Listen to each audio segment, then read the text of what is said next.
നിൻ വചനം ധ്യാനിക്കുമ്പോൾ എൻ ഹൃദയം ആശ്വസിക്കും. നിൻ വചനം ധ്യാനിക്കുമ്പോൾ എൻ ഹൃദയം ആശ്വസിക്കും. കൂരിരുളിൻ താഴ്വരയിൽ ദീപമതാ എന്നരികിൽ. കൂരിരുളിൻ താഴ്വരയിൽ ദീപമതാ എന്നരികിൽ. യിരെമ്യാ പ്രവാചകന്റെ പുസ്തകം 31 അധ്യായം. ആ കാലത്ത് ഞാൻ ഇസ്രയേലിൻ്റെ സകല വംശങ്ങൾക്ക് ദൈവമായും അവർ എനിക്ക് ജനമായിരിക്കും എന്ന് യഹോവ അരുളിച്ചെയ്യുന്നു. യഹോവ ഇപ്രകാരം അരുളിച്ചെയ്യുന്നു: വാളിന് തെറ്റി ശേഷിച്ച ജനം മരുഭൂമിയിൽ കൃപ കണ്ടെത്തി. ഞാൻ ഇസ്രയേലിന് വിശ്രമം വരുത്തുവാൻ പോകുന്നു. യഹോവ ദൂരത്തുനിന്ന് എനിക്ക് പ്രത്യക്ഷനായി അരുളിച്ചെയ്തത്: നിത്യ സ്നേഹം കൊണ്ട് ഞാൻ നിന്നെ സ്നേഹിച്ചിരിക്കുന്നു. അതുകൊണ്ട് ഞാൻ നിനക്ക് ദയ ദീർഘമാക്കിയിരിക്കുന്നു. ഇസ്രയേൽ കന്യകയെ ഞാൻ നിനക്ക് വീണ്ടും അഭിവൃദ്ധി വരുത്തുകയും നീ അഭിവൃദ്ധി പ്രാപിക്കുകയും ചെയ്യും. നീ ഇനിയും ചേലോടെ തപ്പ് എടുത്തുകൊണ്ട് സന്തോഷിച്ച് നൃത്തം ചെയ്യുന്നവരുടെ നിരയിൽ പുറപ്പെടും.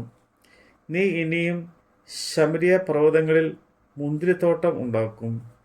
കൃഷിക്കാർ കൃഷി ചെയ്ത് ഫലം അനുഭവിക്കും. എഴുന്നേൽപ്പിൻ, നാം സിയോനിലേക്ക്, നമ്മുടെ ദൈവമായ യഹോവയുടെ അടുക്കിലേക്ക് കയറി പോകുക എന്ന് കാവൽക്കാർ എഫ്രയീം മലനാട്ടിൽ വിളിച്ച് പറയുന്ന നാൾ വരും. യഹോവ ഇപ്രകാരം അരുളിച്ചെയ്യുന്നു: യാക്കോബിനെ ചൊല്ലി ഘോഷിച്ച് ഉല്ലസിപ്പിൻ. ജാതിയുടെ തലവനെക്കുറിച്ച് സന്തോഷിച്ച് ആർപ്പിടുവിൻ. ഘോഷിച്ചും സ്തുതിച്ചും കൊണ്ട് യഹോവ ഇസ്രയേലിൻ്റെ ശേഷിപ്പായിരിക്കുന്നു, നിന്റെ ജനത്തെ രക്ഷിക്കണമേ എന്ന് പറയുവിൻ. ഞാൻ അവരെ വടക്ക് ദേശത്ത് നിന്ന് വരുത്തുകയും ഭൂമിയുടെ അറ്റങ്ങളിൽ നിന്ന് അവരെയും അവരോടുകൂടെ കുരുടനെയും മുടന്തനെയും ഗർഭിണിയെയും നോവ് കിട്ടിയവളെയും എല്ലാം ശേഖരിക്കുകയും ചെയ്യും. അങ്ങനെ വലിയൊരു സംഘം ഇവിടെ മടങ്ങി വരും. അവർ കരഞ്ഞുകൊണ്ടുവരും. യാചിക്കുന്നവരായി ഞാൻ അവരെ കൊണ്ടുവരും. അവർ ഇടവിടാത്ത നിരപ്പുള്ള വഴിയിൽ ഞാൻ അവരെ നീർത്തോടുകൾക്കരികെ നടത്തും. ഞാൻ ഇസ്രയേലിന് പിതാവും എഫ്രയീമും എൻ്റെ ആദ്യജാതനുമല്ലോ. ജാതികളെ, യഹോവയുടെ വചനം കേൾപ്പിൻ. ദൂരദ്വീപുകളിൽ അതിനെ പ്രസ്താവിപ്പിൻ. ഇസ്രയേലിനെ ചിതറിച്ചവൻ അവനെ കൂട്ടിച്ചേർത്തു. ഒരു ഇടയൻ തൻ്റെ കൂട്ടത്തെ കാക്കുന്ന പോലെ അവനെ കാക്കും എന്ന് പറയുവിൻ. യഹോവ യാക്കോബിനെ വീണ്ടെടുത്ത് അവനേക്കാൾ ബലമായവൻ്റെ കയ്യിൽ നിന്ന് അവനെ രക്ഷിച്ചിരിക്കുന്നു. അവർ വന്ന് സിയോൻ മുകളിൽ കയറി ഘോഷിച്ച് ഉല്ലസിക്കും. ധാന്യം, വീഞ്ഞ്, എണ്ണ, കുഞ്ഞാടുകൾ, കാളക്കുട്ടികൾ എന്നിങ്ങനെയുള്ള യഹോവയുടെ നന്മയിലേക്ക് ഓടിവരും. അവരുടെ പ്രാണൻ നനഞ്ഞിരിക്കുന്ന തോട്ടം പോലെയാകും. അവർ ഇനി ക്ഷീണിച്ചു പോവുകയില്ല.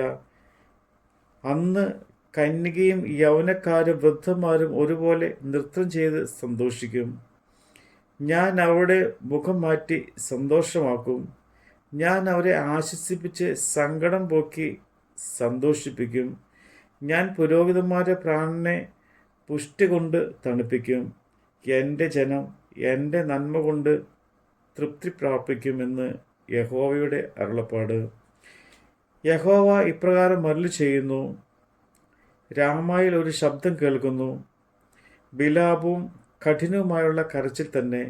റാഹേൽ തൻ്റെ മക്കളെക്കുറിച്ച് കരയുന്നു. അവർ ഇല്ലായ്കയാൽ അവരെ ചൊല്ലി ആശ്വാസം കൈക്കൊള്ളുവാൻ അവർക്ക് മനസ്സില്ല. യഹോവ ഇപ്രകാരം അരുളി ചെയ്യുന്നു: കരയാതെ നിന്റെ ശബ്ദവും കണ്ണുനീർ വാർക്കാതെ നിന്റെ കണ്ണും അടക്കിക്കൊള്ളുക. നിന്റെ പ്രവൃത്തിക്ക് പ്രതിഫലമുണ്ടാകും. അവർ ശത്രുവിൻ്റെ ദേശത്തു നിന്നും മടങ്ങിവരും എന്ന് യഹോവയുടെ അരുളപ്പാട്. നിന്റെ ഭാവിയെക്കുറിച്ച് പ്രത്യാശയുണ്ട്. നിന്റെ മക്കൾ തങ്ങളുടെ ദേശത്ത് മടങ്ങിവരും എന്ന് യഹോവയുടെ അരുളപ്പാട്. നീ എന്നെ ശിക്ഷിച്ചു. ഒരുക്കമില്ലാത്ത കാളക്കുട്ടിയെപ്പോലെ ഞാൻ ശിക്ഷ പ്രാപിച്ചിരിക്കുന്നു. ഞാൻ മടങ്ങി വരേണ്ടതിന് എന്നെ മടക്കി വരുത്തണമേ. നീ എൻ്റെ ദൈവമായ യഹോവയല്ലോ. ഞാൻ തെറ്റിപ്പോയ ശേഷം അനുദപിച്ചും ഉപദേശം ലഭിച്ച ശേഷം തുടമേൽ അടിച്ച് നാണിച്ചും ലജ്ജിച്ചും ഇരിക്കുന്നു. എൻ്റെ യൗവനത്തിലെ നിന്നയല്ലോ ഞാൻ വായിക്കുന്നത്. എന്നിങ്ങനെ എഫ്രൈം വിലപിക്കുന്നവരുടെ ഞാൻ നല്ലവണ്ണം കേട്ടിരിക്കുന്നു. എഫ്രൈം എൻ്റെ വാത്സല്യപുത്രനോ ഓമനക്കുട്ടിയോ. ഞാൻ അവന് വിരോധമായി സംസാരിക്കുമ്പോഴൊക്കെയും അവനെക്കുറിച്ച് എൻ്റെ മനസ്സിൽ സ്ഥായി തോന്നുന്നു. അതുകൊണ്ട് എൻ്റെ ഉള്ളം അവനെ ചൊല്ലി ഉരുകുന്നു. ഞാൻ അവനോട് കരുണ കാണിക്കും എന്ന് യഹോവയുടെ അരുളപ്പാട്. നിനക്ക് അടയാളങ്ങളെ വയ്ക്കുക, കൈ ചൂണ്ടുകളെ നാട്ടുക. നീ പോയ പെരുവഴി മനസ്സിൽ വെച്ചുകൊള്ളുക. ഇസ്രായേൽ കന്യകെ, മടങ്ങി വരിക. നിന്റെ ഈ പട്ടണത്തേക്ക് തന്നെ മടങ്ങി വരിക. വിശ്വാസത്യാഗിയായ മക്കളെ, നീ എത്രത്തോളം ഉഴന്നു നടക്കും?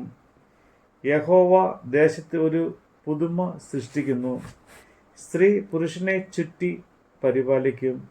ഇസ്രായേലിന്റെ ദൈവമായ സൈന്യങ്ങളുടെ യഹോവ ഇപ്രകാരം അരുളി ചെയ്യുന്നു: ഞാൻ അവിടെ പ്രവാസികളെ മടക്കി വരുത്തുമ്പോൾ അവർ ഇനിയും യഹൂദാദേശത്തും അതിലെ പട്ടണങ്ങളിലും നീതി നിവാസമേ, വിശുദ്ധ പർവ്വതമേ, യഹോവ നിന്നെ അനുഗ്രഹിക്കുമാറാകട്ടെ എന്ന് വാക്ക് പറയും. അതിൽ യഹൂദയും അതിൻ്റെ സകല നഗരവാസികളും കൃഷിക്കാരും ആട്ടിൻകൂട്ടങ്ങളോടും കൂടെ സഞ്ചരിക്കുന്നവരും ഒരുപോലെ പാർക്കും. ദാഹിച്ചിരിക്കുന്നവനെ അവൻ തണുപ്പിക്കും. വിശന്ന് ക്ഷീണിച്ചിരിക്കുന്നവന് ഏവനും ഞാൻ തൃപ്തി വരുത്തും. ഇതിങ്കൽ ഞാൻ ഉണർന്ന് എൻ്റെ നിദ്ര എനിക്ക് സുഖമായിരുന്നു എന്ന് കണ്ട് ഞാൻ ഇസ്രായേൽ ഗൃഹത്തിലും യഹൂദ ഗൃഹത്തിലും മനുഷ്യരുടെ മൃഗങ്ങളുടെയും വിത്ത് വിതയ്ക്കുന്ന കാലം വരും എന്ന് യഹോവയുടെ അരുളപ്പാട്. അന്ന് ഞാൻ പറിപ്പാനും പൊളിപ്പാനും ഇടിപ്പാനും നശിപ്പിപ്പാനും കഷ്ടപ്പെടുത്തുവാനും അവരുടെ മേൽ ജാഗരിച്ചിരിക്കുന്നത് പോലെ പണിയുവാനും നടുവാനും അവിടെ മേൽ ജാഗരിച്ചിരിക്കും എന്ന് യഹോവയുടെ അരുളപ്പാട്. അപ്പന്മാർ പച്ച മുന്തിരിങ്ങ തിന്ന് മക്കളുടെ പല്ല് പുളിച്ച് എന്ന് അവർ അന്നാളിൽ ഇനി പറയുകയില്ല. ഓരോരുത്തൻ താൻ്റെ അകൃത്യവും നിമിത്തമത്തെ മരിക്കുന്നത്. പച്ച മുന്തിരിങ്ങ തിന്നുന്നവൻ്റെ പല്ല് പുളിക്കുകയുള്ളൂ. ഞാൻ ഇസ്രായേൽ ഗൃഹത്തോടും യഹൂദ ഗൃഹത്തോടും പുതിയൊരു നിയമം ചെയ്യുന്ന കാലം വരും എന്ന് യഹോവയുടെ അരുളപ്പാട്. ഞാൻ അവിടെ പിതാക്കന്മാരെ കൈപിടിച്ച് മിസ്രയീം ദേശത്ത് നിന്ന് കൊണ്ടുവന്ന നാളിൽ ഞാൻ അവരോട് ചെയ്ത നിയമം പോലെയല്ല. ഞാൻ അവർക്ക് ഭർത്താവായിരുന്നിട്ടും അവർ എൻ്റെ നിയമം ലംഘിച്ചു കളഞ്ഞു എന്ന് യഹോവയുടെ അരുളപ്പാട്. എന്നാൽ ഈ കാലം സഞ്ചരിച്ച ശേഷം ഞാൻ ഇസ്രായേൽ ഗൃഹത്തോട് ചെയ്യുവാനിരിക്കുന്ന നിയമം ഇങ്ങനെയാകുന്നു: ഞാൻ എൻ്റെ ന്യായപ്രമാണം അവരുടെ ഉള്ളിലാക്കി അവരുടെ ഹൃദയങ്ങളിൽ എഴുതും. ഞാൻ അവർക്ക് ദൈവമായും അവർ എനിക്ക് ജനമായും ഇരിക്കും എന്ന് യഹോവയുടെ അരുളപ്പാട്. ഇനി അവരിൽ ആരും എൻ്റെ കൂട്ടുകാരനെയും തൻ്റെ സഹോദരനെയും യഹോവയെ അറിയുക എന്ന് ഉപദേശിക്കുകയില്ല. അവർ ആബാലവൃദ്ധം എല്ലാവരും എന്നെ അറിയും. ഞാൻ അവരുടെ അകൃത്യം മോചിപ്പിക്കും. അവരുടെ പാപം ഇനി ഓർമ്മിക്കുകയുമില്ല എന്ന് യഹോവയുടെ അരുളപ്പാട്. സൂര്യനെ പകൽ വെളിച്ചത്തിലും ചന്ദ്രൻ്റെയും നക്ഷത്രത്തിൻ്റെയും വ്യവസ്ഥയെ രാത്രി വെളിച്ചത്തിലും നിയമിച്ചിരിക്കുന്നവനും കടലിലെ തിരകൾ അലറുവാൻ തക്കവണ്ണം അതിനെ ഇളക്കുന്നവനും സൈന്യങ്ങളുടെ യഹോവ എന്ന് നാമമുള്ളവനുമായ യഹോവ പ്രകാരം അരുളി ചെയ്യുന്നു. ഈ വ്യവസ്ഥ എൻ്റെ മുമ്പിൽ നിന്ന് മാറിപ്പോകുന്നുവെങ്കിൽ ഇസ്രായേൽ സന്തതിയും സദാകാലം എൻ്റെ മുമ്പിൽ ഒരു ജാതിയാകത്തക്കവണ്ണം മുടിഞ്ഞു പോകും എന്ന് യഹോവയുടെ അരുളപ്പാട്. യഹോവ പ്രകാരം അരുളി ചെയ്യുന്നു. മീതെ ആകാശത്തെ അളക്കുവാനും താഴെ ഭൂമിയുടെ അടിസ്ഥാനങ്ങളെ ശോധന ചെയ്യുവാനും കഴിയുമെങ്കിൽ ഞാനും ഇസ്രായേൽ സന്തതികളൊക്കെയും അവർ ചെയ്ത സകലവും നിമിത്തവും തള്ളിക്കളയുകയും എന്ന് യഹോവയുടെ അരുളപ്പാട്. ഈ നഗരം ഹനനേൽ ഗോപുരം മുതൽ കോൺ വാതിൽ വരെ യഹോവയ്ക്കായി പണിയുവാനുള്ള കാലം വരും എന്ന് യഹോവയുടെ അരുളപ്പാട്. അളവ് ചരട് പിന്നെയും നേരെ ഹാരേബ് കുന്നിലേക്ക് ചെന്ന് ഗോവയഹിലേക്ക് തിരിയും. ശവങ്ങൾക്കും വെണ്ണീറിനും ഉള്ള താഴ്വര മുഴുവനും കിദ്രോൻ തോടുവരെയും കിഴക്കോട്ട് കുതിരവാതിലിൻ്റെ കോണുവരെയുമുള്ള നിലങ്ങൾ മുഴുവനും യഹോവയ്ക്ക് വിശുദ്ധമായിരിക്കും. അതിനെ ഇനി ഒരു നാളും പറിച്ചു കളയുകയില്ല, ഇടിച്ച് കളയുകയുമില്ല. നമ്മുടെ കർത്താവിൻ്റെ വചനമാണ് നമ്മൾ കേട്ടത്. ആഴിയതിൻ ഓളങ്ങളാ അലഞ്ഞിടുമ്പോ എൻ പടകിൽ ആഴിയതിൻ ഓളങ്ങളാ അലഞ്ഞിടുമ്പോ എൻ പടകിൽ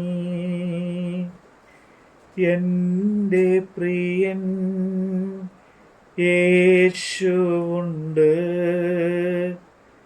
മോദമതാ പാടിടുമേ എൻ്റെ പ്രിയൻ യേശുവുണ്ട്. മോദമതാ